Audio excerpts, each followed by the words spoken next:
אני חושב שילדים שנכנסים לענף הזה מקבלים חינוך מוטורי כל כך טוב, שבגיל 17 הם מקבלים רישיון נהיגה, הם כבר עם ידע בנהיגה, השיגונות יצאו להם מהראש.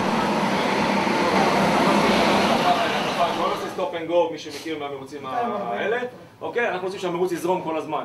לקח לנו בערך חודשיים להיערך לנושא הזה, זה כרוך בשיפוץ מנועים והתאמה ובדיקה וקלאצ'ים וצמיגים וחגורות.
אני שמח שהצלחנו לסיים את האירוע הזה בצורה ספורטיבית, עם כל הנהגים למעשה מרוצים, כל הקבוצות, והתוצאות בסופו של דבר שיקפו באמת את יכולות הנהגים. יש פה נהגים עם ניסיון של שנים.